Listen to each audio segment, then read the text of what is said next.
Throw some colors on the screen and paint me black and white.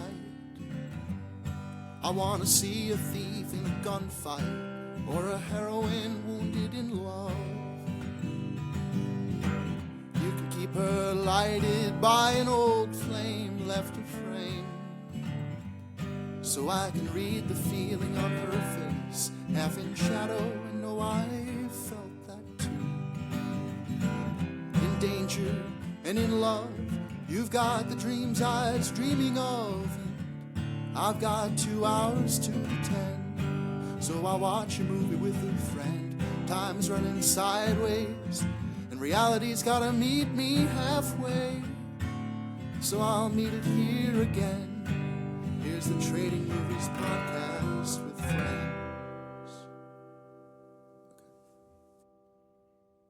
Hello, everyone. Today I'm talking to David Backer, who is an associate professor of education policy at Seton Hall University, whose research, teaching, and organizing focus is on ideology and school finance. He's a former high school teacher, and his research has appeared in Harvard Educational Review and a bunch of other academic journals, but you might know him more from stuff like Crane's Business Chicago, The American Prospect, N+1, Dissent, Jacobin, and a bunch of other magazines. And he is the author of a new book called As Public as Possible, Radical Finance for America's Public Schools. David, welcome to the show. Hi, Jeff. It's great to be here. It's so cool because I see your stuff on TikTok, so I'm like, oh, now here I am. I'm excited to have you. So I was telling David off for the audience. I was telling David off before the show that I think his article, which I forgot to shout out in the intro, it's called "Paying for It," and it's in the Baffler, October 29th, 2025. And I think it's the single most important article that you will read. I'm going to go ahead and say it, I think, this year. And I'm a, big article head. So to for all your article heads out there, love a piece of journalism. And it's called Paying for It. And it went, I want to say, fairly viral a week or 2 weeks or a couple weeks ago, just probably since its publication. And it's basically about how, okay, so if Mamdani wins, because I think this was written a little bit before the election, I think. Right. We published it right before the general election.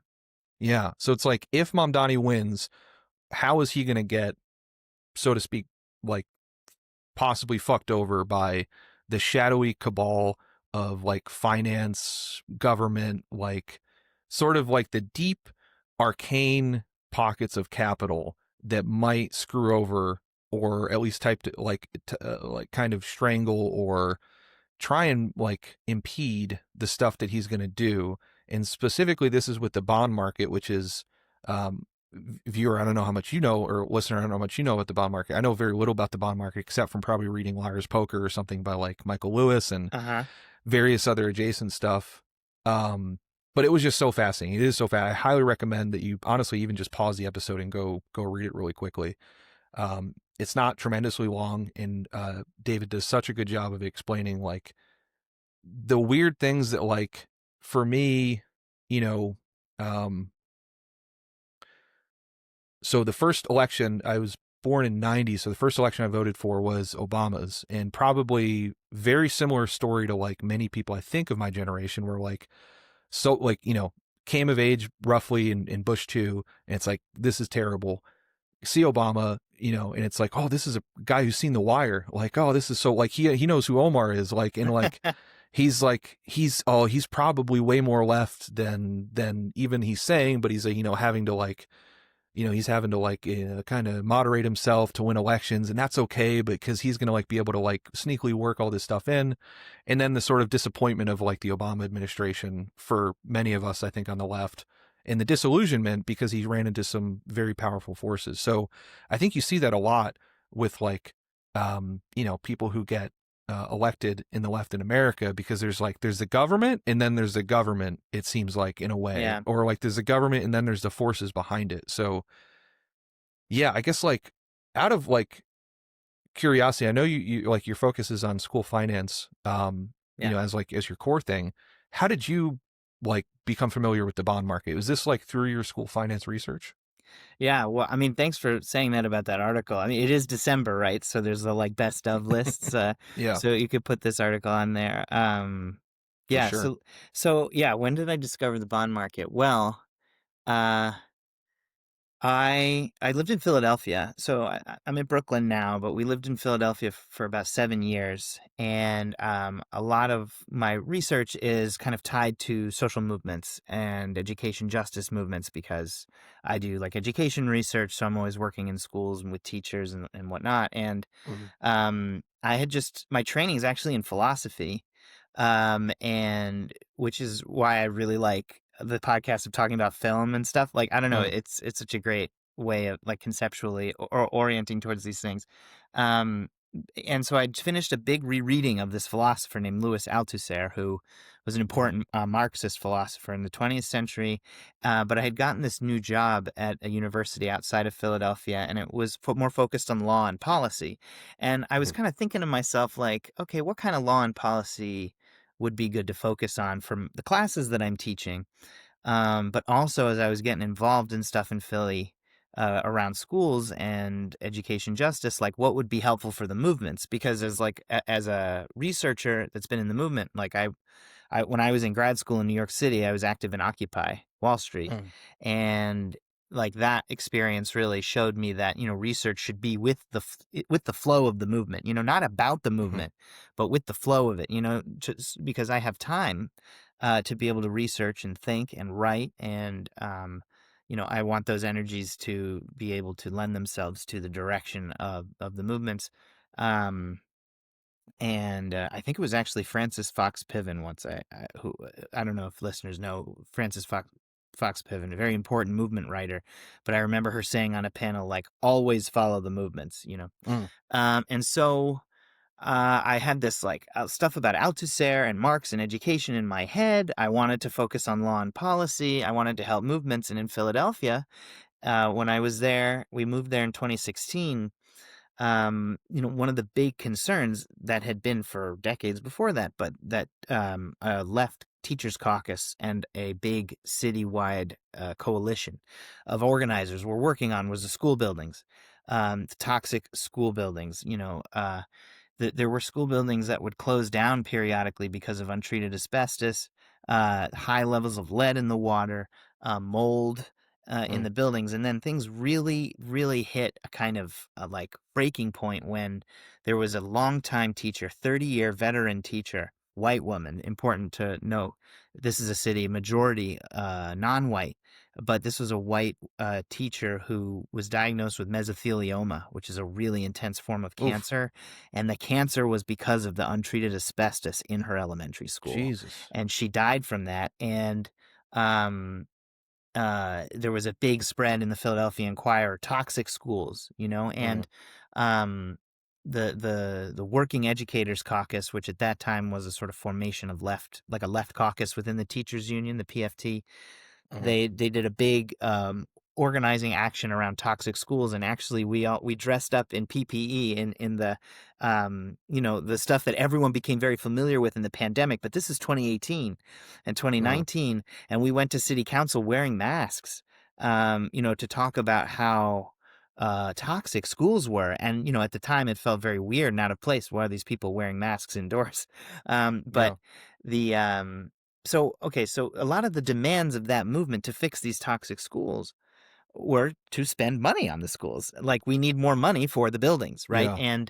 And where do like, we need more money, we need more money, we need more money. And I thought to myself, where does the money come from? Like, I was studying Marxism, and I was studying, education policy and stuff. And I realized, like, I had no idea. I didn't know where Yeah. the money come. Like, if I wanted to know, I asked myself, like, follow a dollar from where it comes from, and then get Literally started doing the wire. You basically start like to follow the money. I'm trying to follow the money, and I was just like, "How the hell? Like, where does it come from? Where does it go?" Like, and so, oh my god, I just started thinking about Cotton Eye Joe just then. Sorry. The Hey, shout out Knox. That's where I'm from in Knoxville, home of the world oh famous Cotton Eye Joe, country oh western bar. well, there you go, there you go. And Yeah. my favorite cover of Cotton Eye Joe is Nina Simone. I don't know if you ever heard Nina I Simone didn't sing know that that. That's song, cool. but it is, oh I my love god, Nina it'll Simone. break your heart. Anyway, um, I start following the money, and I find that the money for school buildings, it's not like, okay, you might think to yourself, and I sort of touch on this in the piece, you might think to yourself, well, I pay my taxes, and those taxes go from my bank account into the city's bank account or the school Yes. district's bank account. And then the school district makes its money. It has its bank account, and then it has its budget. And then it spends the tax money on what it needs, right? So Yeah. How does it and not work like that? right, Like, exactly, right. It feels like that's the way it should work, right? And like, yeah. okay, and if we say tax the rich, then that would mean that more money would go from the rich into the coffers of the public institutions that would then spend it on things like buildings, but also like you might think that it's just, it all goes into a big pot, and that from that big pot, they divvy it up into salaries, benefits, materials, computers, buildings, roofs, HVAC systems, playgrounds, Yeah. parking lots, and and that's more or less how it works. But that's not how it works at all. And I'd also been studying modern monetary theory, Oh, yeah. MMT, and one of the big insights, one of the big sort of kickers, one of the big punchlines of MMT is like, you think that taxes pay for programs, but they don't. That's not how it works, right? Like the federal government prints its own currency, has its own treasury, its own reserves, and it passes a budget, finances it with the currency, and taxes afterwards. Hmm. And everyone's just like, wait, like when you hear that, Yeah. and I teach it a lot in my courses. But the insight I came upon when I tried to figure out how this stuff works is similar to that, but it's an entirely different kind of insight. But by similar, I mean like it's the kind of thing like you think it works one way, but it actually works a totally different way. Mm. And like what more or less happens is a school district, and I think I focus on schools, but it's true for municipalities and state governments, county governments, uh, like maybe regional governments. I'm talking subnational governments here, not the federal government. Federal government's a little different Hmm. because it does issue its own currency, but in a way, it also operates similarly because it sells treasuries, right? Hmm. But I can get to that in a second. So, public school district. Um, Public school district needs to pay its teacher salaries and benefits. Like upwards of 85 to 90% of school costs is just labor, because Hmm. education takes a lot of labor, like a lot of human resources to do. But that's one kind of cost. That's a regular kind of cost. Like every year you pay your salary. Like every month you pay those salaries. It happens. It's called an operating expenditure. And those operating expenditures are, they're more predictable. They stay more or less the same. People know more or less where they're going to go. And it's true, like tax dollars will come in, there'll be reserves in a general fund, and then for the operating expenditures, that money will go out. But not all the time, but I'll get there in just a second. Um, for something like a school building, which now was my question in Philadelphia, right? Because here you have teachers dying from cancer from the untreated asbestos, and in Philadelphia, there's $5 billion of deferred maintenance. Hmm. So that's maintenance that still needs to be done that has not been done. $5 billion of it. Jesus. And it's probably more, frankly. But that's 2017 independent audit came up with that number. Jeez. Now, for a big cost that is irregular, like just think about it from our point of view, from an individual's point of view. Like you have your regular costs. You pay your utility bills, you pay your rent or your mortgage, you pay for food, and these are regular things that you then kind of tie to you have a regular income, you have your regular expenditures. Those are like your operating expenditures. But every so often you might want to do something kind of different. It's not something Hmm. you're going to do a whole lot, but it like you want to Put get new floors married. in. Right, you might need to put new floors in. You might Hmm. even want to buy a house. You might want to get a car. You might want to go to college or graduate school. Oh. You like might want to get married and have a wedding. These are big irregular kinds of costs that are very different than your regular costs, right? And when we want to do those kinds of things, um, you need to get that money from somewhere. That's not going to come from your regular, like, you're not just going to be able to pay for your new floors just out of your regular paycheck, right? You need to save up for that, or you need to get a loan. Uh-huh. Typically, that's where what they call capital expenditures, capital intensive needs, that's how we pay for those things. Like a new floor is a capital intensive project because it takes a lot more capital than it would otherwise for you to pay for it. Uh-huh. As would be like, having a big wedding or going to school or getting a car. These are capital intensive kinds of expenditures. And okay, so and they're called lumpy. Like in the finance Uh-huh. literature, they're called lumpy costs because, like, if you think of your costs as like a trend line, la la la la Yeah. la la la, Yeah. la, then you have a big one. Mm. And it's not, it could be that you only have this cost once every 50 years or every 30 years or every Mm. 20 years or something. Like, it's lumpy. Yeah. And so, okay, now the question then becomes like, okay, how do you pay for the lumpy expenditure when it comes to something like municipal infrastructure, like a school building or otherwise? And there are different like solutions to this financial problem. But the way that we solve this problem in the United States is, the public school district, the public locality, the municipality has to take a loan out, needs to get a loan. They're Uh-huh. basically treated like small businesses. They're treated like they're private firms. And where are they going to get that loan from? They're going to get that loan from a big private bank that is an underwriter that is facilitating an entire market of subnational governments who are looking to borrow for their capital expenditure needs. Uh-huh. And that market, all the governments, all the subnational governments who have big capital intensive projects, they all go to this one place to try to get loans for what they need, and that is the municipal bond market. Uh-huh. And the municipal bond market is a market where school districts, state governments, municipalities go to borrow. And they're borrowing. The loans themselves are the commodities that are being sold on the investment. And those are called bonds. And the reason they're called bonds is because um, they are bonded through what's called a security instrument, a loan.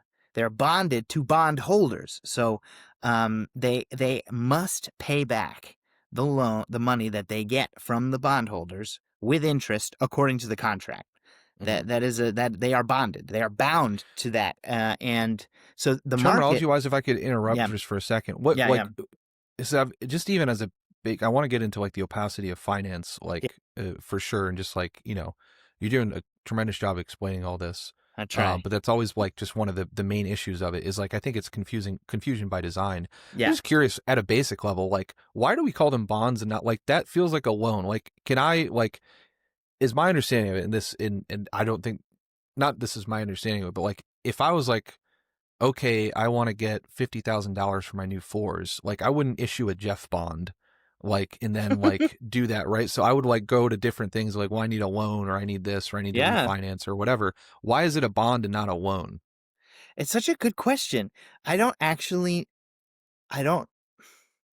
There's Is no it because it's issued history like, of the municipal bond. There's no history of okay, the municipal bond that I am aware of. There's no history of that's the school crazy. bond, like as an instrument. Like there And the are. size of the total municipal bond market is It's four. trillions. It's $4 trillion, 90,000 issuers. Like, Okay. um, Feels like there should be a history of that. seems like there should be a history, right? Now, it's a very difficult thing to write a history about. Now, there's reams that have been written historically about specific bonds in specific Uh-huh. locations at specific times. There's tons of history of that.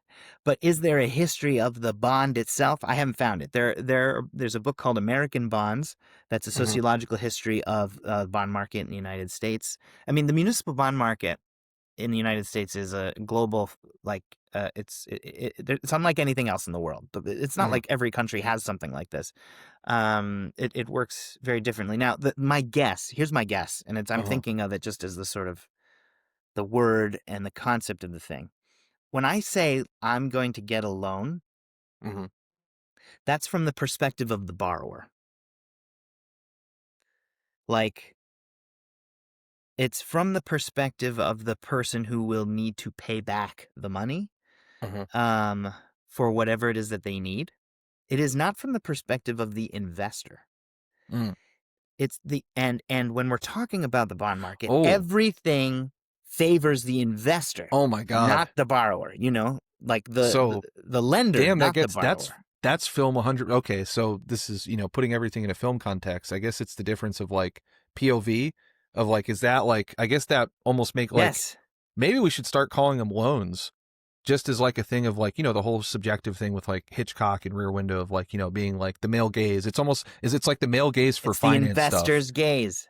Oh my God. So it's literally, so do The they functionally capitalist's work? gaze, frankly. Yeah. Do they work differently than loans like functionally, like at all? Is there like a functional difference between like me, like in terms of like, because a loan can be like, I remember like in a form previous, like, I was considering buying like an extra piece of land. Sure. Got introduced to the concept of like a balloon loan, and like, just like, I can just, it's like low payments, and then it just all comes due in like 5 years. It was like, right, and then it's like it depends on like the seller amortization financed. of the thing. Yeah. Yeah, and so the guy was like, the seller was just like, well, I'll finance it for you, and like as a balloon loan, and I would be like, he would be my lender or whatever, and I was just like, this is, I He can't, would be like, your this is a underwriter, thing, maybe. That's something like that. interesting. Yeah, he was like, he was gonna like say like, oh yeah, you can just like, pay me this for this amount of years, and then after 5 years it'll come due or something like that, It's as like a balloon. interesting. So In yeah. thinking about it, whenever people are explaining what bonds are, like who are on the school side of school bonds, it's always explained that this is a loan. There's no, there's no other, like, it's not as though a loan is one thing and a bond is another thing. I mean, I want to say, like, and I try to say this as much as possible in public, like, I don't understand all of it. Like, I've been trying to understand it since I decided to, study how the Philadelphia schools were so toxic, going on, maybe 10 years ago. But there's still so much that I don't know. I'm still engaged in this sort of public pedagogical project of like learning. And honestly, like, when you ask me that question, my first instinct is to say, like, no, essentially from the perspective of the school district, from the perspective of the municipality, you are a borrower. And what that means is you have to pay, you are in debt, and you have to pay back the principal and the interest as structured by the debt agreement that you are in with your lenders. And those there's also fees associated with this, and you're engaged in the process of receiving money at a cost of being able to pay on top of paying it back. That's a loan, isn't it? I mean, that's just what a loan is. But bonds are bought and sold, and have always been kind of bought and sold through multiple investors with underwriters, such that, like, a security instrument that is bought and sold on markets, on credit markets, I think maybe, so now maybe I'm contradicting myself. A bond is slightly more complicated, right? Because you could say, I'm gonna take out I'm gonna sell a Jeff bond, or a Dave bond. But like, there's a difference between Dave getting a loan and Dave selling a Dave bond, because I'm going to, like, go out into a market and say, like, hey, would you buy this? You're not doing that. You're going to somebody and asking for money. That's, as I understood it, I think was the main thing. But to your point about, like, it's something that gets like chopped up and securitized so that it can be tradable and fungible or whatever. But like, I'm thinking also, because I said, child of 2008, like, the big thing, like my mortgage, like the mortgage company that I went with for my last house, and they are the ones that keep the mortgages, but like mortgages and mortgage security, like you immediately almost get traded to like another, like, so like, how is that not a bond if it's like then immediately sort of sold off after you did? Is it because in the like, you know what I'm saying? Like, there's just, I think it's an excellent question. It's in a way, it becomes sort of philosophical where we draw these lines. Like, when does a loan become a bond? Like, when does a pile become a heap? There are certain conditions and contexts in which certain kinds of securities are sold. for certain reasons, and we use certain language attached to them. I think perhaps the loan. Another way, another thing I'm thinking of associating with is like the loan is a very individual kind of thing. The Uh-huh. business owner gets a business loan. The student debtor gets a student loan. The driver gets an auto loan, and each of these has associated with it an individual position. Whereas the Hmm. bond is sold by a firm, it's sold by a country, it's sold by a municipality, Hmm. and that's makes it more of a collective kind of thing.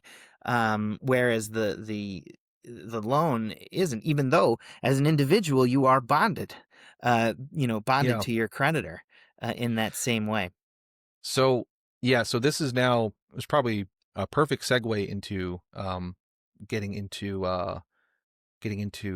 some of the movies. We watched two movies for this episode.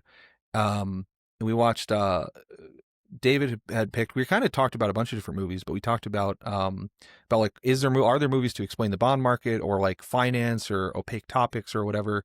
And we ended up on two that I think made a perfect combination that I'm super happy.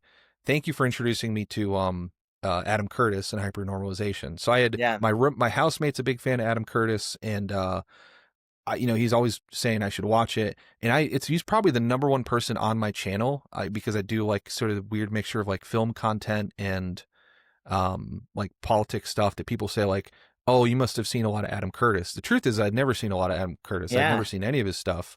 And so I'm very flattered by those recommendations now having seen this because I really enjoyed the hypernormalization. Um, but so we did one that's like, you know, documentary. And then I also wanted to pick one by my guy back there who's like, has become one of my favorite directors, this guy, Wojciech Haas, who is, for the viewers, you might have heard me talk about him. He's like a big influence on David Lynch. This particular movie that I picked was the Saragossa Manuscript. I think is one of the closer things to like Twin Peaks: The Return in many ways. Um, but since we were just talking about like, sort of the opacity of all this and learning this and like the hardness to understand, I wanted to pick something. He is the best person ever to me at sort of like, um, creating these, like he is attacking, in my opinion, with his movies, the concept of like narrative, capital N, as a way to understand the world. And like he has a movie called The Hourglass Sanatorium that's like, time is not really useful as a way to understand the world. And he has Mm. called Memoirs of a Sinner that's like identity is not really a useful tool to understand the world. And his movies are just like this, very dreamy, opaque, like um, very hard to understand. So, I was thinking about which Wojciech Haas movie to share with David today. I'm glad I picked this one because I think it ended up um, being really relevant to particularly his article. But the reason it sort of popped up to me now is because my favorite, David had sent me a bunch of quotes and screenshots that he thought were sort of compelling for the one. I had also marked down one that sort of, I think, describes Haas to a T. His whole filmography is when there's a point in this movie where the guy says, and when I'm unable to comprehend it while being able to write it down, I approach poetry. So Mm. in that sense, like, I think I really like talking about this Bond stuff of like, that seems to be in general the experience of like, to your point, like you're learning this stuff, like you are probably more of an expert on the bond market than 99.9% of Americans, maybe globally or whatever, outside of like a handful of like arcane finance people. Um, and even like to the extent that like I've read stuff about the bond market, like even having just read one book about the bond market and liar's poker, I'm probably more familiar with some of the concepts than like most people, I think. But even then, it's like completely opaque to me. But then it's like the idea of like we have to live in this world while not necessarily being able to comprehend it. And there's like these shadowy forces that are secretly compelling, like controlling things behind the scenes. Yeah, and that Yeah. there were two lines that made me think that really get to that sort of element of it. But I just wanted to say too, when I was watching this film, like the opening of the soldiers on different sides of the battle coming into this room and finding this text, finding this book, and then like Yeah. looking at it and being like kind of hypnotized by it, compelled by it, and then one of the guys being like, "Oh, that's my uncle," you know, like sort of Yeah. recognizing themselves in it. Like, I just wanted to talk a little bit about that because that's how Yeah. the move for people who haven't seen it. That's how the movie sort of unfolds. Is in the midst of a battle, these two soldiers become very enamored with a huge book with a huge manuscript that they find, Is that and us with the bond market right now? yeah, well, and so I mean, first of all, it reminded me of the Bhagavad Gita a little bit. Like, I don't Mm, know if that resonates at all, but I in the have not. I'm Bhagavad not familiar. Gita, it's like an ancient Hindu text, one of the central Hindu texts, and the big sort of structure of this epic text is there's this guy Arjuna, and he's on the battlefield. He's a soldier, but the nature of this battle that he's fighting, like he's fighting against people who are actually in his extended family, Mm, and he's caught, and he thinks to himself, how am I supposed to fight my own family?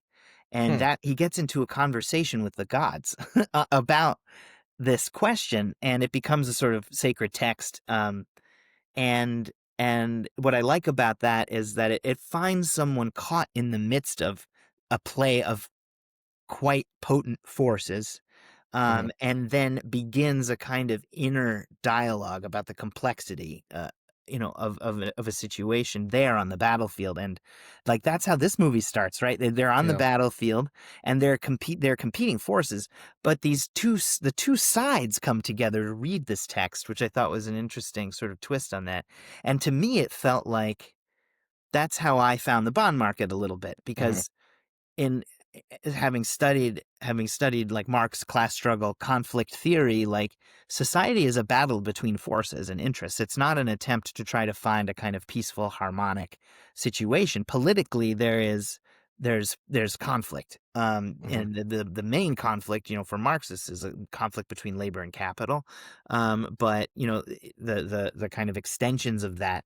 critique of modernity, go in the Mhm. direction of race, gender, and ability in other places. In any case, like, um, there's these two lines that I was thinking of just in terms of the opacity. When you find yourself like the Saragossa manuscript for me is a bond statement. So like when I go into a bond statement, which is anywhere between 150 and 400 pages, I Jeez. open this document and I'm kind of like, what is this? But my experience was to be very like hypnotized and attuned to the power of this text, and then to start recognizing things like my city, my school district, the superintendent, and like these people that I Yeah. knew here in this text, and then finding my way through this text is very much like these characters in these nested stories of this film that continues on for 3 hours. Imagine a film where your main character has an encounter with a secondary character or a supporting character, but suddenly the supporting character begins to narrate the story where they're the main character, and Yeah. they meet another supporting character in the midst of narrating their story, and that supporting character becomes the main character next, and it's all nested, and making my way through a bond statement sometimes feels like that. It's like Yeah. what is there is no meta narrative, right? Like you were describing with Hans in a sort of deconstructive mode. Like there's Mhm. no one story here, there's no one node. There are these just nested multiple complex sedimentary vectors that are all just going in and out. It depends on who you are, what you're looking for, and these lines that I'm thinking of. There's one where I don't even know the characters' names, but in the manuscript itself, this guy says when they're trying to make sense of what the hell's going on in the Venta Quemada, like Mhm. he's saying thinking about it can drive an inexperienced person insane. And Ah. he says that, and it is genuine because you're trying to think about what the heck is happening to this guy. But what does the skeptic say? Now, the skeptic may have been my favorite character just because I think like the clarity of the film happens when he's speaking. The skeptic responds to him, and he says, "The human mind can take in anything if used properly." Yeah. And the dynamic between the attempt to think about this thing that would drive an inexperienced person insane Mhm. versus like that's reality, that's truth, versus also the truth that it is true that the human mind can take in anything if used properly, and that to me resonates with a philosophy that I really apply in my work, which is Jacques Rancière's The Ignorant Schoolmaster. Hmm. The idea that there's an equality of intelligence. It doesn't matter who you are or where you come from. Everyone makes meaning. Everyone Yeah. can make meaning out of anything at any time. You just have to continue to look at it. You have to continue to think about it, and you have to be able to continue to make things out of it over and over again. And like that tension in the way that I approach public finance, I feel like the film really captured that.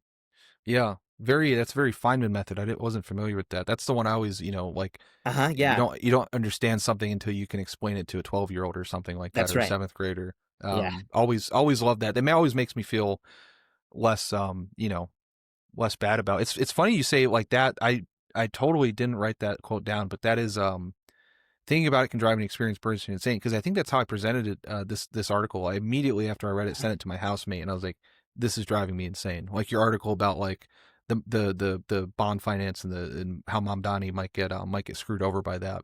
And how this like it's a force that we have to attack. I think that was there's so much about modern society like that is just flatly insane and illogical once you sort of understand the particulars of it. Like the experience of it from the outside is, but it doesn't get more rational as you go deeper, which I think this movie Right. like shows so brilliantly. Watching this now in context with your article, I almost felt like the main character, one reading of it to me, this would be like my, I might do a video on this, but like it might be the experience of Mamdani trying Eh, to affect leftist change in New York, because it's split up into two parts where it's like the first one, he like keeps waking up, right? And he's like, you're not sure if it's flashing forward or flashing backward. There's yeah. another guy who tells a story that's exactly like him. And it's like, that's kind of the experience of all leftist politicians that came before Mamdani, where they're trying to like change, but they're sort of trapped in this loop of like these forces and seeing behind these doors of power that like they can't understand. Yeah. And that, they're also sort of like taking the ambrosia and waking up and like, what the hell happened?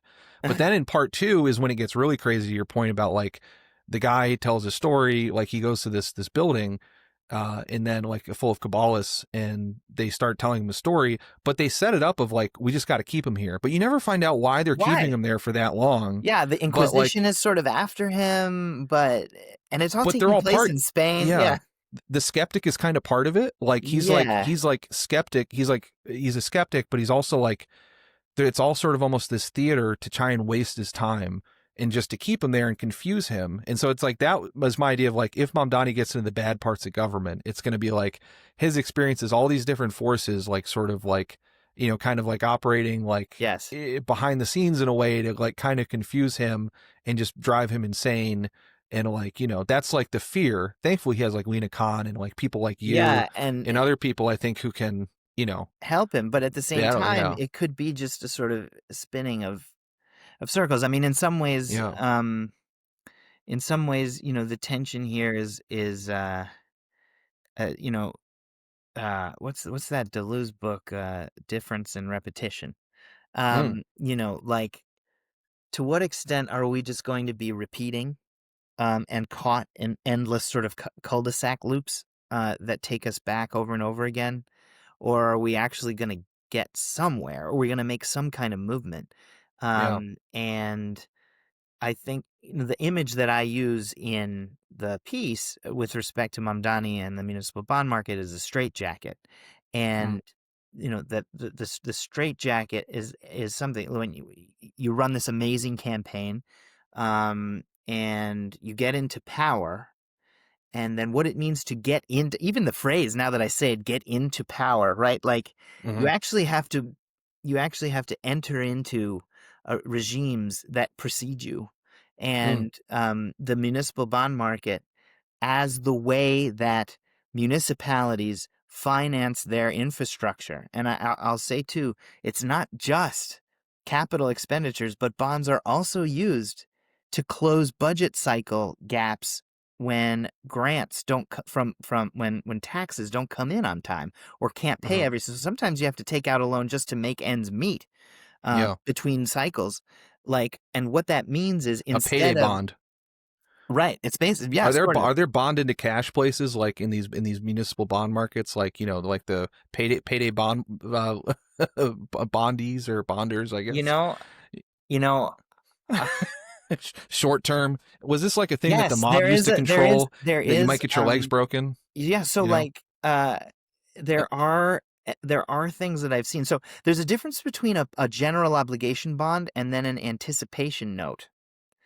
And a general obligation bond, or a go bond, they call it, is money that you get as the loan, and it's a general obligation. So the full faith and credit of your municipality is now bonded to pay back this loan with interest, and Mhm. you have whatever revenues you have, and you're going to pay it back. Okay, but an anticipation note is a shorter, and that's a bond is a long-term instrument. Typically, the amortization tables you find are 30 years out. Yeah. And but the anticipation note is a short-term instrument that says, typically they call it tax revenue anticipation note, a trans, or a revenue anticipation note, a RAN. Um, like you say, I'm taking out a specific amount of money in anticipation of revenue coming in that I'll pay it back with, like, next year. Yeah. And that's an anticipation That's a note. payday loan, I mean, it must be a payday loan, right? you know? Because you're getting your Y- payday through your tax revenues, and then you're paying it out with it. Yeah. You're getting money to get you through the month Yeah. or through the year. I just learned about something called a non-revolving credit agreement between the Los Angeles Jesus State District, Christ. Los Angeles United School District, and the Royal Bank of Canada, RBC. And that's a short-term instrument that's meant to finance a longer-term instrument. So they get a short-term loan to finance the longer-term loan that they've already taken out. The long-term loan, it turns out, is Isn't that something for. illegal? I It's not. can't do that. It's not. No, we can't do that. But Yeah. the reason why LA has to do this is funny. It's Oh, not funny. It's funny. Not funny. Haha. It's to pay off something called a judgment obligation bond, or a job, and it's the feeling of me explaining it to you is like the feeling of the characters in these films, right? Like, yeah. there's just another thing in another place and another thing that you just can't believe. But yeah, the judgment obligation bond is when a municipality has to pay out court Mhm. judgments for settlements, or Jesus. findings for court. And that's because in California they passed a law in 2019 that said it extended the statute of limitations on sexual violence claimants, which means that people can go to court and sue institutions that didn't protect them from sexual violence going back many more years than they could before. Well, that's And good. now the school Yeah, district now is on the hook for millions of dollars to pay out for sexual clearly. violence claims. So they needed to sell a job, to sell a judgment obligation bond, but then to be able to finance the short-term payouts of the claimants that have already been they've found relief in the courts, they need to do the non-revolving credit agreement with the Royal Bank of Canada. um, so Jesus. yeah, so I And think. it's foreign capital. It's foreign capital. It's foreign capital interests in the I mean, and the RBC. investors, I'll say, well, I wanted to quote another line from the film, from the Sure. Hans film.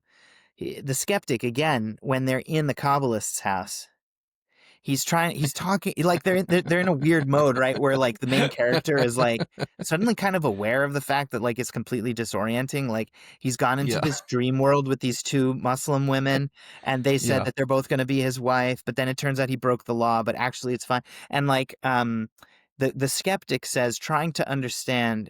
Let's see. Wait. He's saying, when these stories Let's begin, begin. the listener thinks they'll end. Yeah. But then he says, but they don't. And he says they continue on like quotients which can be divided infinitely.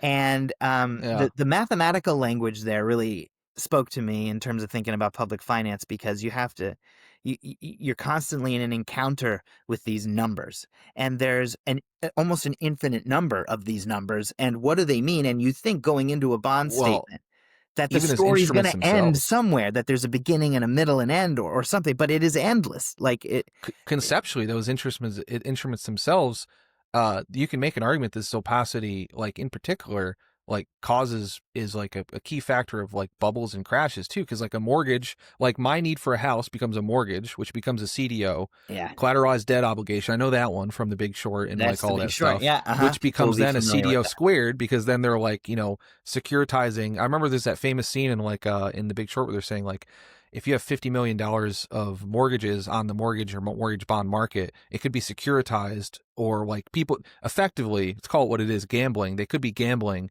$1 billion on it. It was like a 20x Yeah. multiple of like people like doing this, like, effectively gambling $1 billion on.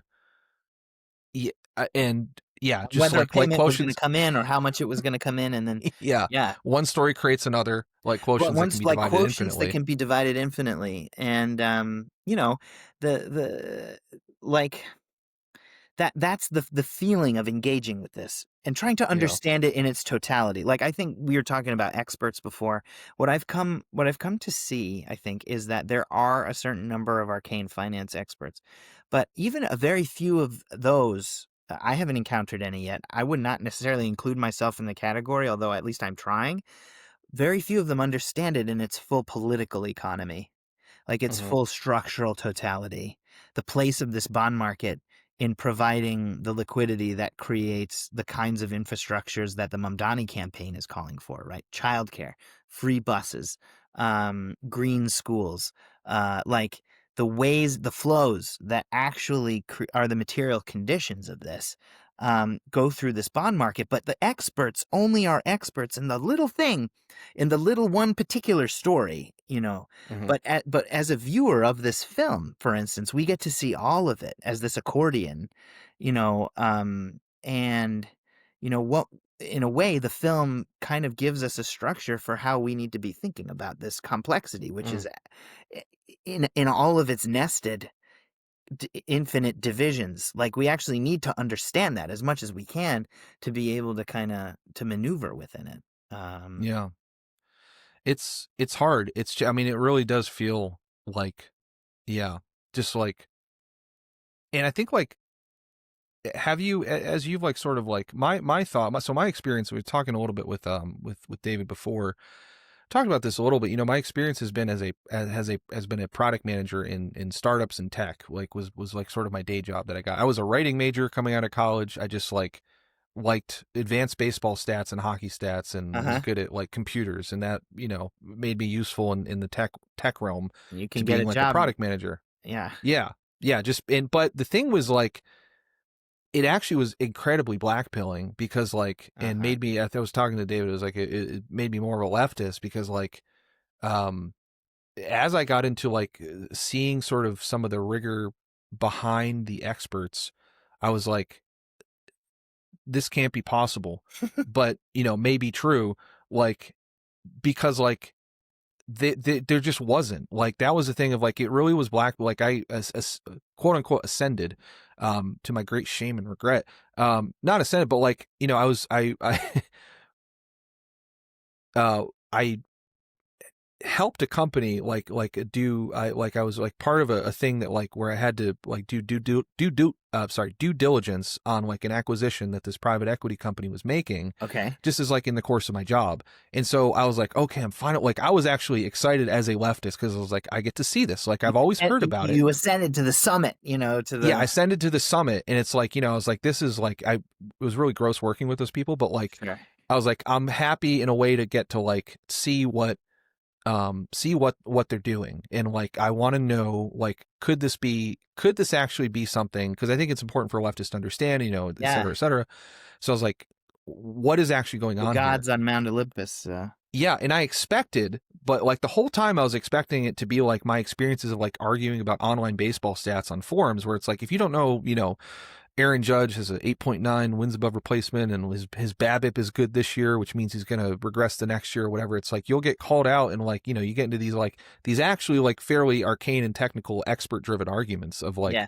on these sports things, where they're like, you kind of have to know your stuff a lot of the time. Like if you like really want to nerd out, that is not the case in the private equity and business world. And like my specific focus was as like a product person of like measuring usage and like how people use different apps and software and everything else. And like, Uh-huh. so I was like when doing due diligence for this company that was going to get acquired, I was like, this happened twice. I was like, I can't, like, they're saying that they have, let's say 50,000 users, but I could only prove by like interrogating it that they only have 5,000. So I was like, that's Wow. kind of crazy. Like, that's a, 10x difference or whatever. So I was Yeah. like, I would be really anxious about acquiring this and finding out that they don't actually have the usage they did.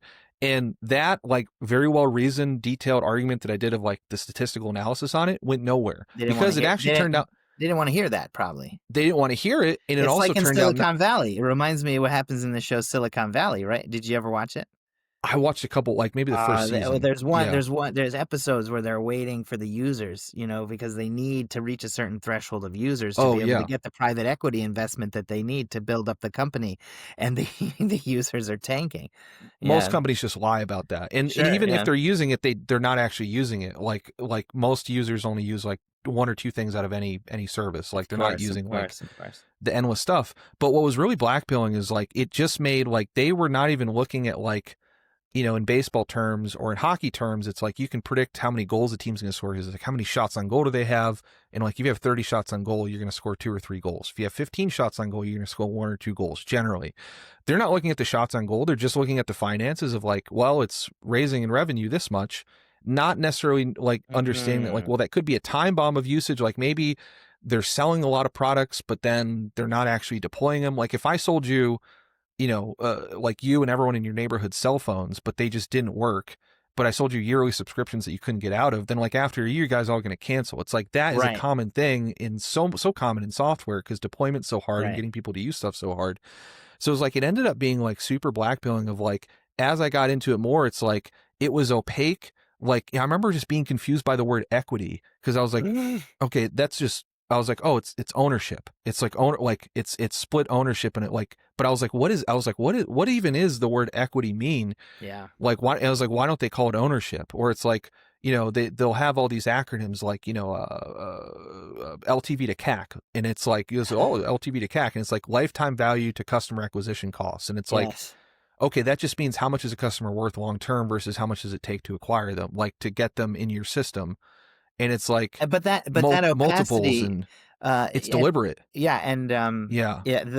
skeptic in the film says one story creates another story and another. And what you're describing with those acronyms, almost the sort of I want to say the sort of the ontology, the metaphysics of the acronym, makes me think of like Lacan and psychoanalysis. Like he has a thing called metonymy, and metonymy is the ways in which, the signified is hidden by the signifier, and you just actually have a chain of signifiers.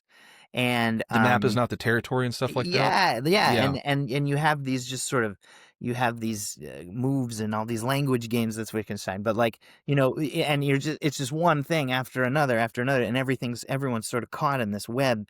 And to some degree, like the main character of this film, you're trying to find your way out. You're trying to find the reality behind the appearance or something. Yeah. Because the whole time you're in a book too, right? Like even as he's getting confused, even like the sort he's of a repeating fictional stories, character. Yeah. You're still in a book and we're watching a movie. Yeah. And even when it blinks out at the end, there's that great scene at the end where he's like, he sees the 2 ladies in the mirror that aren't 2 ladies that I don't even know that we've seen them. And like one lady's just in this floating mirror in this like really like Dali-esque scene. Yes. Outside this building, which is like such a, yeah. It's like, oh, so I wanted to ask you, in the unconscious now. Yeah. Yeah. Like, is that, so I can, did it like, not that, is there a shadowy cabal? Like, sure. But like, is to what extent in your like research as you've got into this, is that deliberate? It seems deliberate on the part of like, when I've, read Michael Lewis's books, his finance books, in like, my experience in like dealing with equity and, in my own, like, there seems to be like almost kind of a deliberate thing of like trying to keep this opaque. It's a confusopoly. There's this like a series of evil priests behind the curtain or like in the cave, in Plato's cave. I mean, have you found that? Like, is it like, is the confusing, is it just like arcane jargon, technical jargon like any industry has? Or is it like a thing of like, we don't want people to know too much of the ins and outs because then they might be able to say how fucking crazy it is that, as you point out in your article, we're effectively paying this hidden tax on all of the money we have as citizens, which is like, we can do nothing about. Like, Yeah. I mean, okay, so there's like a very short answer and a longer answer. The short answer is, when I'm talking about this kind of stuff, I do tend to say that it on purpose or benefits the status quo or the regime that it is opaque, right? Uh-huh. But I think the more complex answer is more that, like, these things have emerged, and these practices emerge over time through the abstraction of exchange value. Uh-huh. That is to say, the creation of a kind of value that is parasitic on, but not reducible to and sort of separable from the use value of the thing, the Uh-huh. direct use value of it. And once you enter into that realm of the exchange value that puts out of sight the use value of a thing, and that's just like Marx Capital, Volume 1, Uh-huh. like, you start to just get this a kind of fantastic factory of abstractions. And um, I'll say something a bit about, like, complexity and opacity, generally speaking. I think whenever you enter into the very technical realm of anything, Uh-huh. you get to technical and esoteric language. That's just how it is. Whether you're, Yeah. and just like the baseball stats you were talking about, that's arcane technical language that I don't Yeah. understand. Right now, it's not as though you in that forum were kind of like, we're gonna keep out all the normies or whatever, like with your Yeah. arcane language. It's just that you started looking at something in very fine grained detail, with an Uh-huh. interest in it, and the finer grain you get, the less and less it becomes comprehensible to those who haven't gone in that direction with you.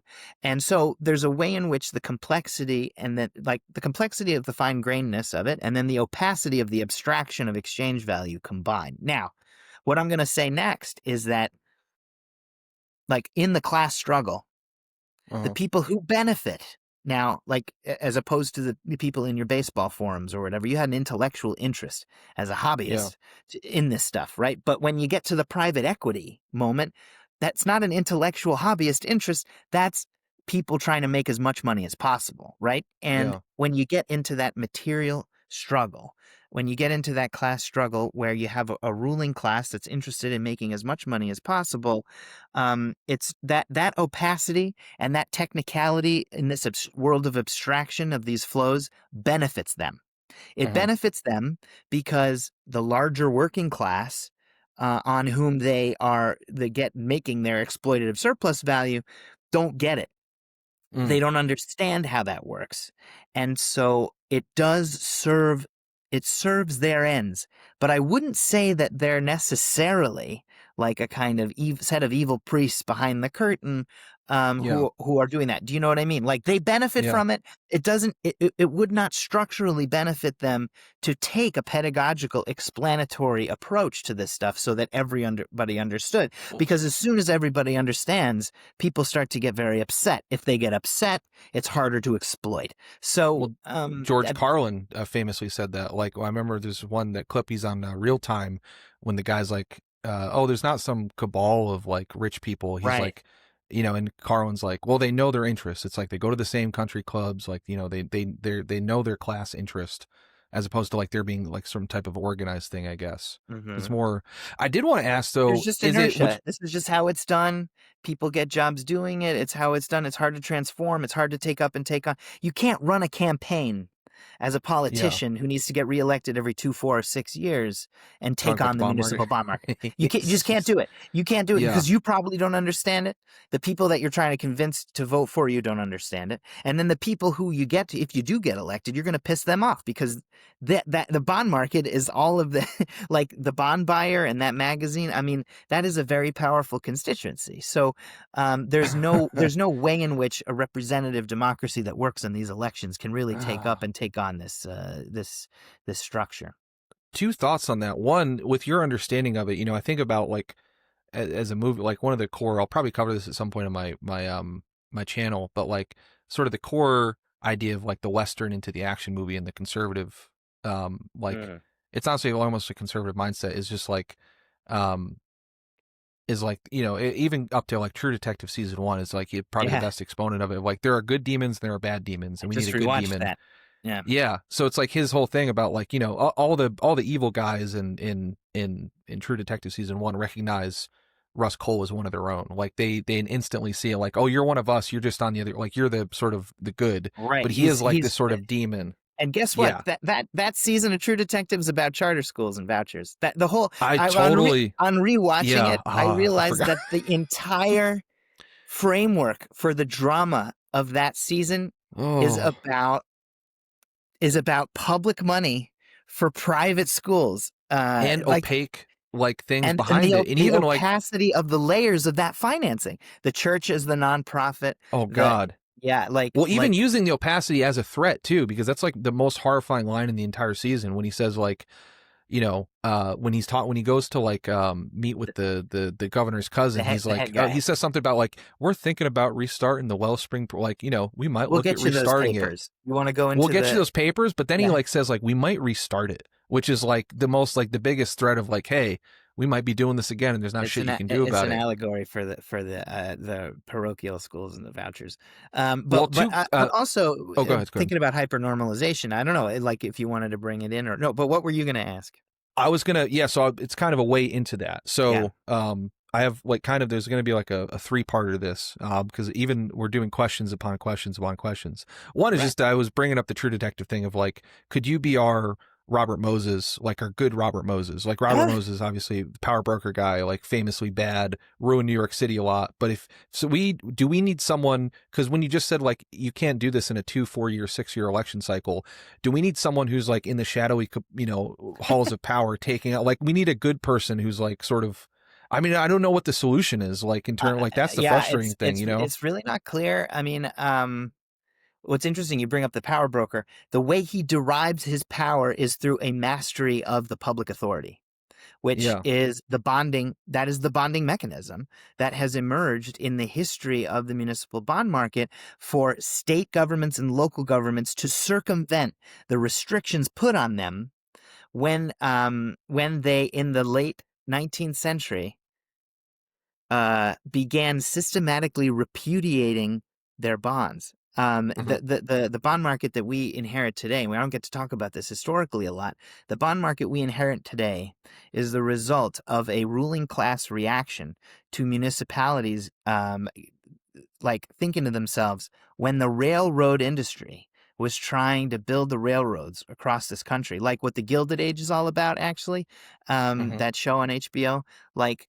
the way that the railroad industries would do it is they'd go to a municipality and they'd say, hey, listen, we're going to build a track through your town and you're going to make millions of dollars in revenue because people are going to be taking this train to your town.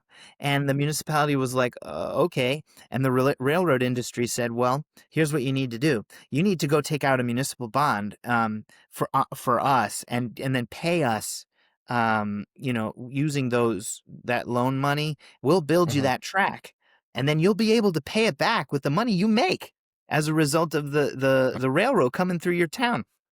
And so the municipalities did all this thinking that it was for a public purpose. But ultimately, these railroad companies built the track to nowhere in most Oh. cases, and they left the municipalities holding the bag. And this was what was underlying some of the panics and crises of like 1870s and 1890s. What the municipalities started saying was, we're not going to pay that money back. That was not for a public purpose. That was for a private purpose. And you took advantage of us. We repudiate the loan, which is an important history we should know now in terms of what you're asking, in terms of what's the Mhm. solution.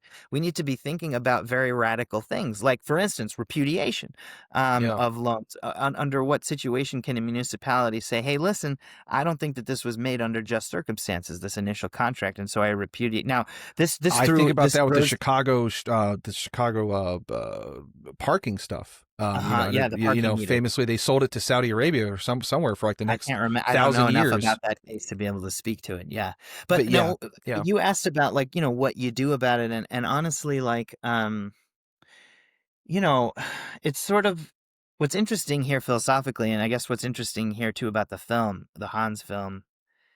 And I think what ultimately I found disappointing on my rewatch of Curtis, of Hypernormalization, is is sort of actually what Althusser's big finding against, his interpretation of Marxism in the dialectic was. You want to think, what you want to think, just like I said at the beginning, you want to think that there's a straight line, that things are kind of linear, that like Hmm. if you do this thing, then this thing will happen, and then this thing will happen, that the causality is simple, and you can find out the kind of essential things about the causality, and then you can do X, Y, and Z, and then ABC will happen, right? Like like Hmm. Mamdani will get elected, and then he will do a thing, and then all of this will be transformed. Okay, you want to think that way. But ultimately that's not how it is. That's not Yeah. how the dialectic works. And that was big. That was Althusser's big contribution to Marxism, to say, actually, the dialectic is extremely uneven. And like all the contradictions are overdetermined, which means that like, the causality is going to come from somewhere and you have no idea where it's going to come from. And it's going to Hmm. ricochet like a pinball machine. And the balance of forces is more like a Jenga set where you're kind of constantly picking at where the forces gather and what kind of thing might destabilize the structure. And it's very unclear exactly what move to make to create the Hmm. overall transformation of the structure that you want. You're in a competition with someone else who's also trying to move pieces in this complex balance of forces. And it's like what I'm trying to do, I would hope not to be any kind of Robert Moses necessarily. I feel like I'm spelunking a little. Hmm. I feel like I'm trying to see like the Jenga board and testing the little pieces and seeing like, oh, how does that work? How does that work? And then try to make recommendations in any given situation. Let's move that piece here. Let's move Hmm. that piece here. Like let's see if we can get a transformation of the structure based on the complex of forces, Well, that's what I was actually going to ask. So that was like going to be, so the Robert Moses thing leads into like so often there's like, I've noticed when doing the show, there's like a serendipitous thing where it just kind of like I don't know how to describe this, but like it feels like I felt when we talked about these two movies that they would just somehow fit. Yeah. And like I felt good about it. However, I felt good about it. Then when watching Hypernormalization last night, I then felt really bad about it just because of the effect of how exactly they connect Yeah. in that. And I really had to take a knee on this one. So I loved Hypernormalization. And I have, I don't think we'll have time to get into it today. I also did have some critiques of it and like, for sure. But the thing that really kind of like drove me crazy in like speaking to the point about opacity is Yeah. when he starts talking about Vladislav Surkov. Uh-huh. And so Vladislav Surkov, for the people out there, definitely watch both these movies. Even if we would have critiques of them, but like Surkov is basically Putin's sort of chief propaganda. He's been described as like, I think, like the gray minister, where he's like sort of The sort of circus master of circus man. Yeah, Putin's Russian Rasputin is political like, discourse. yeah. But specifically in hypernormalization, what he gets into is he says that Surkov was using techniques about that emerged from Soviet society during a time of like when people felt like unstable about the truth, unstable about like, Mhm. and one of the artists who was, Poland being, at one point part of the Soviet Union, who was working under that time was Wojciech Haas, who, Oh, when I describe him to people, I would like the person that I most closely say that he's like, honestly, I don't know if you've seen many Tarkovsky films, but like I would I'm describe him aware as, of them. yeah. So he like Stalker is one of the ones that he quotes in the thing of like, there's this zone that like things don't exist, like certain things don't like exist as they seem to be. And like, it's, he makes these like kind of very surreal things like Haas. I describe Haas a lot of the time. He's a mixture of like Tarkovsky and a bit of like Terry Gilliam, where cause he's kind of Yes. got a little bit more whimsy to him. Yes, it is whimsy. Yeah. It's very whimsy. But like the idea that like someone was taking the techniques of some of my absolute favorite films that I think are most relevant to today, because I feel like the Tarkovsky and Haas movies in particular, and a lot of these Eastern European movies, I've been like such a big fan over the last few years because they seem to just feel so relevant to our today, because a lot of them deal Mm. with like the inability to access truth, the opacity of life, the inability to like truly comprehend narrative. And so like the idea that there is a guy using that for evil, basically, because they say Mhm. in hypernormalization that Surkov took these techniques, and to your point about like he like also to the point about needing a good Robert Moses to fight the bad Robert. If he is the other version of the Robert Moses, like over there, he would also probably conceptualize the same as you of like like I have these here, like I'm understanding these Yeah. Jenga pieces and I'm sort of like doing it. He is probably also very well schooled at like Althusser and some of these other people, because they point out in the movie that like he was not only like basically donating money and building groups anti-Putin while working for Putin, he would then go on TV and say, I'm doing this. Yeah. And like I'm the one funding both sides of these groups in a way that like I feel the Twitter discourse constantly is like, oh, you're a Fed, you're CIA, like It's there's all like the all these things. Spider-Man's all pointing to It's each other, right? yeah, and it's like it's almost like that sort of weaponize, like the idea that someone could weaponize a Haas film or Mm. like take these like sort of very abstract techniques he's using this or Tarkovsky and weaponize it for the purpose of sort of this arbitrary top-down institutional system that is screwing over your average person either Yeah. here or in Russia or otherwise, really made me take a knee, I guess. And like I I mean, didn't well, expect the I don't films to know. connect like that. I think that's a reasonable reaction to have to that. But what you're saying reminds me of I'm like bringing up all the philosophers. I don't know why, I just wanted to. But like Friedrich Jameson has Happy this to. book called The Political Unconscious, which is a really great book. It's what sort of got me into Althusser originally. And one of the it's he's a literary theorist, so he's talking all about literature and interpretation. And in that book, he has these ideas that like within a text you have the ideologies, he calls them, which are sort of gestures that are Mhm, that are ideologically potent. And like what you're pointing out is that I think that in this Haas film, you have some ideologies about the mhm, ways in which you can kind of leverage opacity and nested stories in order to create a kind of experience of lostness that is powerful. And what you're kind of picking up on is the fact that maybe someone like figured that out, right? And mm, that's a tool. That ideology, like I'm a big believer that ideology is not like there's one true ideology and everything else is false. Like actually, they're competing ideologies. And mhm, that kind of ideology from that film could be leveraged for some other purpose, for some other force, you know. Like I was thinking about with hypernormalization, the concept of hypernormalization, I think, right, is that like at a certain point in the Soviet Union, everyone just thought everything was fine, but it was gonna fall apart. mhm. But like, whereas now I find that the more operative kind of concept is kayfabe from Oh, wrestling, right? speaking right up my alley, yeah. Yeah, like particularly with Trump, like you create a spectacle of chaos actually, which is actually hypernormalization in reverse. Uh-huh. You create a spectacle of absurd instability, and then you can kind of maneuver through that, the sort of the ways in which things just sort of stay the same. Yeah. Whereas in hypernormalization, you actually try to create a spectacle of stability underneath which you have instability. Kayfabe is sort of the reverse, right? Where you're Mm, creating a spectacle of instability when in fact the structures that you're trying to maintain are stronger than ever, mm, and maintaining. And so, like, it seemed to me that just like with Curtis, I feel even though Curtis, the structures of these films are so similar in the sense that you've got all of these disparate threads occupying the same text together. um, it seemed to me that their like dialectics are completely opposite. That mhm. Curtis's is actually a very linear, very essentializing, very kind of simplistic and reductionist kind of Yeah. thing that he dresses up with a lot of bells and whistles and stuff. Whereas what Haas is doing is actually like it's instability kind of all the way down. Like Yeah. it's complexity. There's no essentializing Mm, possible. But like for instance, like with Curtis's approach to the bond market. So I found it so striking on this rewatch that the first opening scenes of hypernormalization are the New York City fiscal crisis, which is what you said your roommate had told you, right? And I yeah. had forgotten that.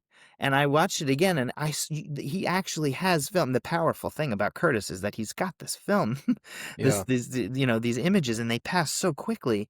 Um, he's got these images from the New York City fiscal crisis where he's actually showing the city bond officials going to sell their bonds and none of the bankers coming to the room to buy them because they're basically on a capital strike saying that the city has been so profligate in its borrowing that they're not even going to buy the bonds anymore. Mhm. Like this thing that was supposed to happen, this thing that makes the bond market go and has always made it go, which is that the seller of the bond, the municipality, finds buyers. You know, it could Yeah. find the buyers at a lower or higher price, depending on the credit rating of the seller of the municipality. But in this case, in the fiscal crisis, the bankers just didn't come, and it was Well, and the New how is York that City that legal? we in what. I would have thrown all those guys in jail immediately. Because if you're like getting together and saying you guys as a group, like how is that not anti-competitive behavior? You know, like that is like It's not surely anti. one of the. I mean, maybe, but like that's the way the bond market is. Like if you can't sell your shit, you're not getting your money. You're not getting your liquidity. And Coincidentally, none of them show up though. You know what I'm like in that well, sense of yeah, of like, course yeah, they all communicate with one another. But you know that's capital. Like, and the thing is, that moment, the new, and it's so relevant to Mamdani because the world we inherit, the fiscal universe we inherit, that Mamdani will inherit, was structured by that moment. Okay. hmm But the lesson that Curtis takes from it, or the interpretation that Curtis takes from it, is just so essentializing. It's not, I don't know if it's the wrong lesson, but it's not the right one. Like what he yeah, says is that that's the moment when sort of finance is able to create a sort of self-enclosed, self-sustaining universe that is the power, like they make the decisions. It's not hmm politics anymore. He makes this distinction between finance and politics, and that finance was able to create this sort of reified world of power that it could direct, and it doesn't matter who you elect. It doesn't matter who comes in and out of office. It's always the banks that are making that are calling the shots. And hmm like that that suicide bombing emerges as the reassertion of the political. yeah, Like to me that's the sort of story of the film, right? That yeah, he counterposes finance and tech. Like tech is just the sort of embodiment and manifestation of the ways in which finance had created this self-enclosed universe, and the kind of the almost the diet, the yin to the yang of that is the hmm suicide bomb. I mean, it's a fascinating premise. I mean, it is yeah. intoxicating as a film, and I was intoxicated by it. I've thought about it ever since I watched it years and years ago. Um, but rewatching it, like, and now thinking about the bond market, it's kind of like that's not, the bond market has existed since the Erie Canal in the United Mm, States, and it's not as though that was the first time there was ever yeah, a crisis in the bond market. And it's just it plays into an idea that I found in my own research, which is that like there's this narrative that we have now that like things went really wacky in the 70s. We got Reagan, that was neoliberalism, and a lot of the problems we see are neoliberalism. hmm But the bond market totally refutes that. It's like it's been yeah. around and doing this thing for forever. That was my critique of it. One of my critiques when I was talking about it with my housemate was just also those like if you're gonna like point to, it felt very almost like I don't know I think his generation was like probably around then, but like it almost felt solipsistic on the part of him of like Oh yeah, like this my era was the one when this really got bad, yes, like because like everyone wants to think that the fucking apocalypse is coming, like that of course, when in your lifetime, but like really it's like even if you more recent history, like public even polling of like distrust in the government, I think like really dramatically dropped after JFK. Was like if you want to like mm, point to something of like we had sort of this swell of like more trust in the government, but even if you point to JFK, then it's like 15 years ago when there's massive labor strikes everywhere and a labor right, movement and like real, so like it was much less then, and then you have all this stuff. yeah, But I do in the little bit of time we have left, I wanted to ask you about the systems in concept. So and then getting into like TikTok in your book, yeah, because one thing it seemed like in watching the Haas in the hypernormalization, like in terms of opacity, like Haas, it's like you like it seems like it's a little bit like from what I've read of your stuff on the bond market is that like the systems of power are complex, but the concepts aren't necessarily. Like the Mm, concepts we can understand of like a bond is a loan, more yep. or less. Yep. And, you know, it's a payday loan. Like, you know, LA has to do a payday loan because they can't cover their rent for this. Like Yep. they can be explained that way. The systems for, to your point about like, you know, the Althusser and like, you know, it's very like the Jenga tower and everything. Like It's those are incredibly uneven and complex and yeah. irreducible, right? Right. So I'd be curious about like, you know, I come from the more film background, like we talked Yeah. about, in the theater background, and like I did want to leave the episode because one thing, if I had a criticism for both these movies, Yeah. and it's more of just a leftist art criticism that I've been just kind of hammering home, is because there's so many movies that sort of define the problem without sort of suggesting solutions to it. Not Mm, that you can very easily do it, but like Bertolt Brecht, one of my guys, is like very much like he wants to keep you, you know, his whole theory of theater is like you know, he wants to keep the audience at a distance and prevent them from identifying and like sort of disappearing into yeah. it so that they can pay attention to the social considerations and go out and fix things and go out and like think about it and actually think about the considerations. So given in our last like little bit in the pod here, I wanted to ask you about TikTok and your book of Mhm. like, because like I guess we could probably start with the book, but how do we fix this? Yeah. Recommendations for the audience would be first to buy your book, which just as a reminder is called As Public as Possible: Radical Finance for America's Public Schools. Thank you. And like then just your experience, like how have you found this? Like do you, maybe less so with the bond market, but like even I guess as your work with like, you know, public schools and everything, like are there are there sort of reasonable common sense solutions that like the average person can understand in these 2 4 year 6 year cycles that are also maybe compelling to run on as a politician, or like anything like, you know, that are engaging and that people can like, have you found, I guess, you know, sort of like ways to simplify the irreducibility of some of this stuff? And is that your goal for being on TikTok, as like, you know, in the book? Yeah. Yeah. Well, thanks for the shout out for the book. And I do think that the project that I'm engaged in to some degree is to communicate what's going on so that people have an idea about it and so that they can actually start making the kinds of demands that I think would be transformative. And the reason I call the book As Public as Possible is because I try to critique the status quo as it is, but then I try to construct out of history and examples that have actually existed, you know, what I think should happen, can happen. And the each section of the book will take a sort of wild tour through different aspects of this. You know, there are 13,000 school districts in the country. You know, each of Mhm. them have their own kind of different terrains.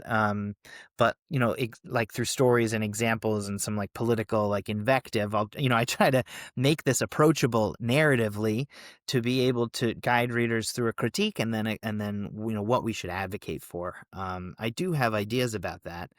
Um, Now, the ways in which these become palatable, like I do, some of my work is to work with candidates, you know, who are running for office, to write parts of their platform, which I actually, you know, did help with Mamdani's campaign in one small way, with the Green Awesome. Schools platform and policy paper that team put out. And I also helped with Nikhil Saval's campaign in Pennsylvania. I just come in as a very specialized person that will have like one little bullet point or two bullet points in like, you know, a 50-page document.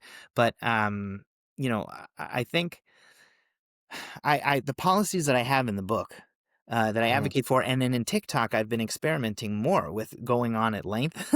Right, you know, like Yeah. right now, I've been limiting myself to 60-second videos where I take requests and people ask me Mm. to look at their school districts and try to make a little sense of it and point to something important.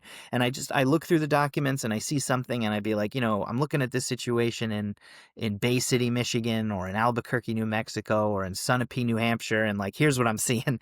But I've started, you know, as that has taken off in a way that I did not anticipate, honestly. Like I was just a fan of TikTok in the shutdowns in 2020, and Trump Mm. said he wanted to get rid of it in the first term, so I was like, it must be cool that's true. And I just started laughing my ass off. We had just had a kid, and I just found it very distracting, and also a way of working through the terror, that Oh, sure. somehow my baby was going to get this unknown disease, or I was going to get it, or Yeah. my partner was going to get it, or something. But then I was like, oh, maybe I could make something like this with my work, and I started making these very quick videos.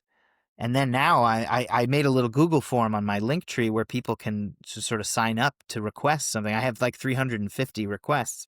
Oh, wow. Um, and, I've started to try to talk about, more in depth, using the Bill Nye the Bond guy. right. That's good. I'm going to use that. Yeah. I'm going to use that.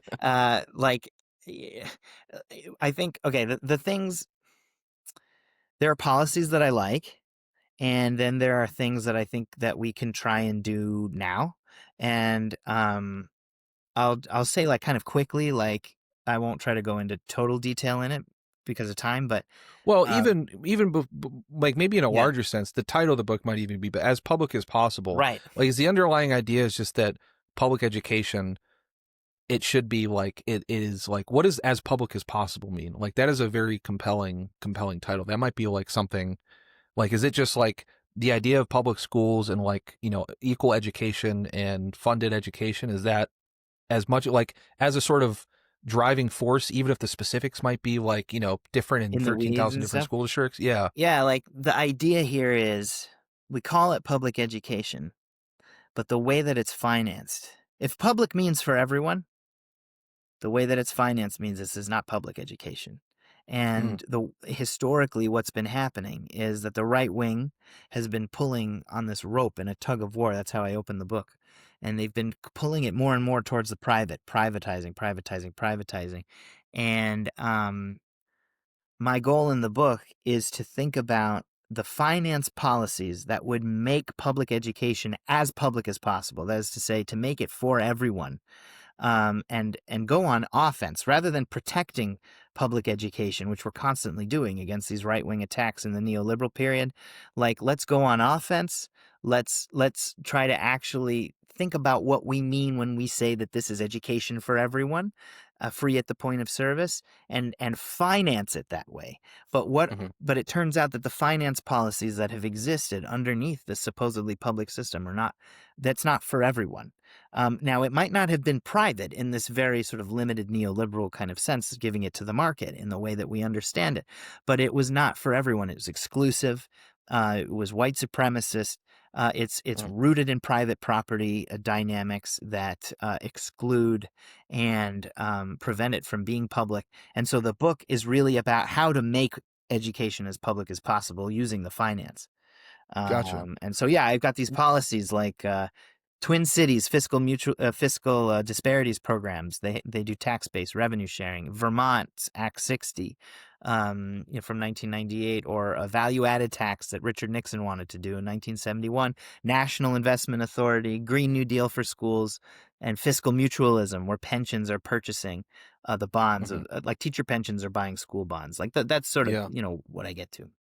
In the bond market article, I know you had some of that too about like we don't have to use the municipal bond market, right? Like there could be public finance that we could do as opposed to like Oh, well. basically leeching this 1 to 5% or whatever. I can't remember the number of it, but like, whatever the sort of hidden tax that we're paying is on that money Oh, as taxpayers. in Yeah. principle, like, and this is what the modern monetary theorists taught me, and we saw it in the pandemic. There was a thing called the Municipal Liquidity Facility, where the Federal Reserve, through the Treasury, directly lent to municipalities and local state governments on whatever terms the Federal Reserve and the Treasury decided. Like, we could do that. We could do that Huge socialism. structurally, Yeah. systematically. Now, I don't know if we'll be able to get out of the loan structure because of how decentralized we are in our federalism, but there are ways that the Federal Reserve through the Treasury can provide long-term loans at no cost to school districts and whatever subnational governments that we wanted to. Yeah.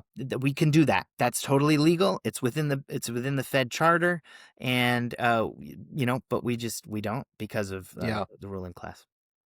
Jeez. Oof. That's Yeah, we could do a whole, I almost want to, I got to have you back. We could do a whole, like, honestly, we could do a therapy session about just my experience with public schools. Because I had a Oh, pretty fascinating one. I went to 3 public schools. I grew up in first 9 years in Springfield, Massachusetts. And I went oh, to Homer Street School, which was like the second oldest school in Massachusetts. wow. And it was like majority Black and Puerto Rican. Interesting. And yeah, it was like our basement would flood every year. It was like a very Uh-huh. like, underfunded, like I think the school I don't know if it's still there, but our basement would flood like every time it snowed or rained. And so Yep. we just have to move our classes up. And then I moved to, excuse me, then I moved to Amherst, Massachusetts, which is Oh, yeah. one of the most funded as an academic, right? Town of the 5 colleges, UMass Amherst, Amherst College, Smith, The Hampshire. regional school district there. Yeah. Yeah, and it's one of those like Northern Virginia, New York magnet school, like it's one of those like top school districts in the country. I hated it. But it was like the funding and everything there. Also, there was like, that was my first example of like sort of introduction to NIMBYism. Because like they were trying to build low income housing in Amherst when I was in middle school there, and the local homeowners just like rebelled, and it was just like they didn't want like the strain in the school system, they didn't want the strain in their property values, et cetera, Yeah. et cetera, despite There it you being go. like one of the more sort of like classically liberal places in America. Yeah. But then I moved to East Tennessee, and I went to a small 270 kid high school, and we didn't have AP classes. 270 kids in the high school. Public, yeah, graduating class of 40 Sure. kids, Wow. and the lack of funding there was honestly shocking. And like, we would have like, it was a joke in our chemistry classes to like light like balls of fire, like The we'd Bunsen roll up burner. paper towels. Yeah, because the Bunsen burner lines all leaked. So because we couldn't, the school couldn't afford to do them. So like Wow. there'd just be leaking gas through the course of these classes. So we just like light these paper towel balls on fire and throw them over at the other, and then it'll just ignite the cloud of Bunsen burner gas and like Oh singe my people's gosh, eyebrows. what a story. I It mean, was the a lot of fun. leaking So tubes, whenever I talk to people about this stuff, I learn more and I get more images. The image of the leaky tube to the Bunsen burner in eastern Tennessee. I yeah, mean, the reason why we don't have, this is a thesis I have in my research, it's toxic finance that leads to toxic infrastructure. So yeah. the fact that the gas is leaking out of those tubes is that's toxic. That's not good. Well, does the That's not phrase healthy. Kingston coal ash disaster mean anything to you? Yeah, coal ash. Uh-huh. Yeah. Well, the largest ever industrial disaster in U.S. history happened in my hometown, Oh. which most people don't know about. But it was, it was like I don't know about that specific one, but I know about 100 times coal as ash. big as the Exxon Valdez and like 6 times as big as Wow. Deepwater Horizon. Just flowed in the Tennessee River about 5 miles away from where my school was. And now in the preceding years, when you said toxic, I made a couple of videos about it, but 50 people have died from the cleanup, and 250 people are about probably going to die soon. No documentaries about it, barely any articles, a great book on it. Wow. Well, then you should make it. Well, to your point about the systems too, when they cleaned it up, the reason why people are dying is because as they tried to dredge the river, they were digging up barrels of nuclear waste, because we're right near Oak Ridge and Y12, where we did all the Oppenheimer nuclear bomb stuff that they just like dumped into our river. And so when they dredged it, barrels of cesium, they dredge up and like white powder would explode on the workers, and they didn't give them PPE, and like it's this whole big TVA thing. And One story crazy. creates another story and another. Quotients dividing infinitely. Quotients divided infinitely. So in terms of Rex, there's another Haas movie I haven't seen yet, but when you said the straitjacket, I'll keep it light here. I've written down like Lacan and Friedrich. I have a lot of philosophy reading to do based on what you said. Even the Bhagavad Gita. I don't know. I American don't Bonds. mean to foist it all on you, but I just felt I'm like excited. with film. Yeah. The other thing I think you might like actually is there was a book called Declarations of Dependence by Scott Ferguson. He's a film studies scholar, but he is talking about MMT, critical theory, and film. And I think you'd really like it. That sounds right up my alley. I think you're gonna like that. Yeah. Declarations of Declarations of Dependence. Yeah. Yeah. There's another. So the Haas movie I haven't seen yet. In my box set. But when you said the Bond straitjacket, I think it's a young journalist is arrested for 3 thinking ideas and placed in a cell with a famous safe breaker and a former cleric. And I think he like literally gets put in I think he might get put in a straitjacket. So I should have thought of that. I haven't seen it yet, but that would be the cool. right and fight. Awesome. His movies are hard to find, but I'll send that. Yeah, for sure. But yeah, thank you so much for being on today. The book is As Public as Possible, Radical Finance for America's Public Schools. And appreciate it. Thanks and so follow much, you on Jeff. TikTok. Yeah, I'm School Daves everywhere and School social Daves. media. I'm on Blue Sky and Twitter and Instagram and all that. We'll be in the description and the clip if you're watching this. Thank you so much, and have a good one. Cool, you too.